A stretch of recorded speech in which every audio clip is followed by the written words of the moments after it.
कहीं न कहीं माँ बाप की भी गलती है। होता है क्या है, आए मोबाइल लेके बैठ गए। मैं ये कहता हूँ आपको ठीक है साइंस समझ में नहीं आती, मैथ समझ नहीं पा रहे, लेकिन अपने बच्चे के सामने बैठिए और देखो क्या पढ़ रहा है। कम जितनी देर तक आप उनके सामने बैठेंगे कम से कम उतनी देर तक बच्चा गुनाह से बच जाएगा। तो आपको अपनी औलाद को गुनाह से बचाने का स्वाब इंशाल्लाह मिलेगा। कि आज दो बार मुझे माइक पकड़ने का मौका मिल रहा है और आपको खिताब करने का मौका मिल रहा है। लास्ट वीक का वाकया है, एक लड़की हरिद्वार की और एक लड़का बिदाइयों का था। लड़का गया काम करने बिदाइयों से गया हरिद्वार। उस लड़की को उस मोहब्बत ने गिरफ्त कर लिया। उसके बाद उस लड़की से उसने निकाह किया। निकाह के बाद लड़की को अपने मैके में जाना चाहती थी, इसके लिए वो लड़का परमिशन नहीं दे रहा था। बड़ी मुश्किल से वो छुपा के मैके चली गई और काफी लंबी मुद्दत के बाद after a long time she came back, कि काफी लंबी मुद्दत के बाद वो वापस आई। तो वो जब वो आई वापस तो उसके जो शौहर शक होगा क्या, उसने ये बहाना बनाया कि तुम गई किसी और लड़के से मिलने के लिए।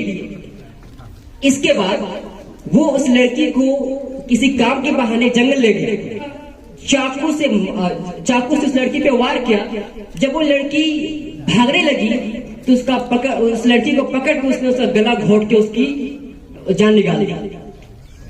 तो ये अपनी माँ बहनों की बात करूं, अपने एरिया की बात करूं, तो इस साजिश के लपेट में कौन लड़कियां आती हैं। इससे पहले मैंने प्रोग्राम में कहा था, आज उस बात को रिपीट करता हूं, वो लड़कियां इन लोगों के चंगुल में लपेट में आती है।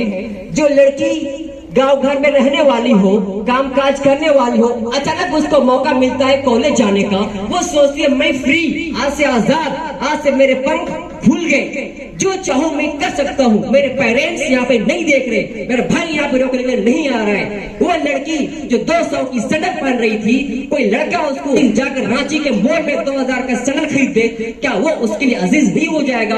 वो लड़की जो 500 की सूट पहनने वाली हो, उसको कोई 10,000 का सूट दिलाए, क्या वो लड़की उसके मोहब्बत ब्रादरी का कोई लड़का अप्रोच करता है तो पहले उनकी तहकीक करिए, क्या जो लड़का मुझको अप्रोच कर रहा है क्या इसके अंदर अपने माँ बाप के लिए मोहब्बत है, क्या इस लड़की के लिए, क्या इस लड़के के दिल में अपनी बहन के लिए मोहब्बत है, जो मुझे कह रहा है कि मैं तुम्हारे लिए चांद तोड़ करके लेके आऊंगा। क्या वो अपनी बहन के लिए दुकान जाकर एक नोटबुक ला के कभी दिया, जो आपसे ये वादे कर रहा है। ताकि हम नहीं करते हैं, इसी की वजह से आजकल ये खुराफात हो रहे हैं।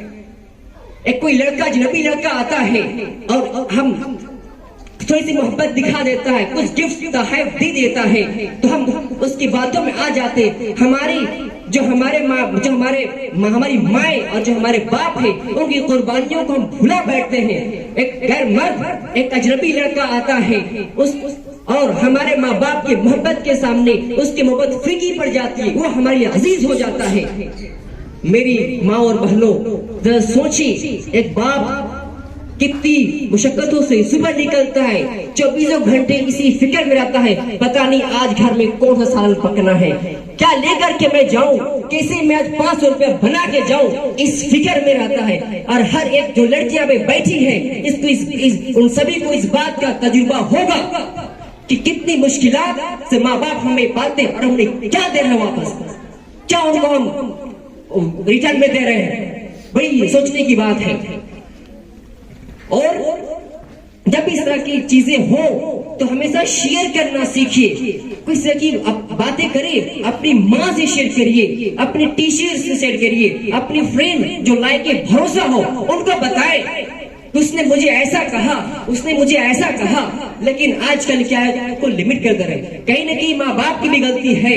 होता है क्या है, आए मोबाइल लेके बैठ गए। मैं ये कहता हूँ आपको ठीक है साइंस समझ में नहीं आती, मैथ समझ नहीं पा रहे, लेकिन अपने बच्चे के सामने बैठिए और देखो क्या पढ़ रहा है। कम जितनी देर तक आप उनके सामने बैठेंगे कम से कम उतनी देर तक बच्चा गुनाह से बच जाएगा। तो आपको अपनी औलाद को गुनाह से बचाने का स्वाब इंशाल्लाह मिलेगा। तो ये एक तरीका है तरबियत का, जो बातें आज कहेगी। उम्मीद करता हूँ कि आप इसको सिर्फ ऐसा नहीं कि मतलब लिमिट रखेंगे, दूसरे तक भी पहुंचाने की कोशिश करेंगे। जो भी हमारी टीम के जो मेंबर्स जो यहाँ पे आए और अपनी बातों को रखा। उम्मीद करता हूँ कि ये सारी बातें हमारी जिंदगी में इंशाअल्लाह बहुत काम आने वाली हैं और दूसरों तक पहुँचाए, दूसरों को भी जागरूक करे। ये और अगर आप लड़कियां खड़ी हो जाएंगी तो ये सारी चीजें हम लोग को करना नहीं पड़ेगा। हम लोग की ख्वाहिश है कि हर एक लड़की खुद में एक लीडर हो, जो काम आज हम लोग यहाँ से कर रहे हैं हर एक लड़की ये काम करे। एक लड़की अगर लड़की को समझाएगी तो बात हम लोगों से ज्यादा उस लड़की की बात असर करेगी। इसी तरह बातों पे अपनी बात खत्म करता हूँ।